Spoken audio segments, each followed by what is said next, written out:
It has been a tricky one out on the roadways, and Lauren Petrelli is in our breaking news tracker this morning. We have a dense fog advisory in place here for Southwest Florida. If you're just waking up, we have got you covered on the roadways. We are in your corner. And Lauren, what are you seeing out there? Where are you headed right now? Give us the latest kind of firsthand.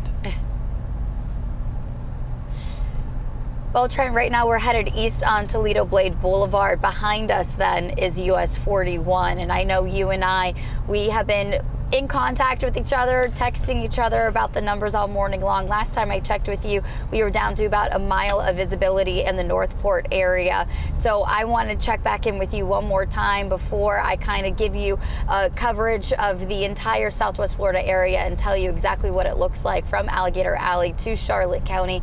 So what do you have for us right now, number-wise? Sure. As we look across the area where you're headed up around Northport and Port Charlotte, we're seeing about a mile visibility, and that stretches from Inglewood into Arcadia as well. Punta Gorda is checking in at a quarter of a mile. And Lauren this morning left our studios here in Cape Coral, headed south, went down near Colonial Boulevard, has been riding in and out of I-75, really checking out some of these hot spots here early this morning. And as you head out towards the lake, you can see the visibility between 0 and a mile from Moorhaven, LaBelle, and Clewiston. And we will continue to see the visibility down to 3/4 of a mile there, and also 4 in Marco Island. And so today, this fog much more widespread. And Lauren, what's your plan here this morning and the latest here, and kind of give us an idea of what you've seen so far?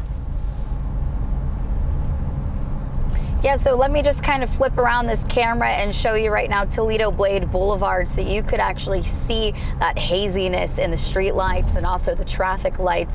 Not very easy to drive this morning. You do want to budget yourself a few extra minutes. Fox 4 this morning, we are everywhere. We're giving you a live look at everywhere from Alligator Alley through Charlotte County. I know we have a couple of live feeds up for you right now, and it really is just showing you how the fog is very different across Southwest Florida. Some areas better than others. I would say Charlotte County and Cape Coral, because we were in Fort Myers at one point today, those two spots possibly the worst that I've seen as I've been driving about this morning. And Trent, I know on your way to work this morning, you actually shot some video. I want to bring that up here because you were driving along Pine Island as you were headed into the Fox 4 studio, and you could really see how low hanging that that fog coverage is. And sometimes we do get the fog here, but it doesn't quite make it low enough to the ground to really impact that morning commute. But that is the case this morning. Not only are we tracking the fog this morning, we are tracking the crashes. One crash I want to tell you about at the moment is on Cleveland Avenue and South Street. That is in Fort Myers. No roadblock reported at the moment, but it could slow you down, especially with that fog contributing to this as well. Back to you guys in the studio.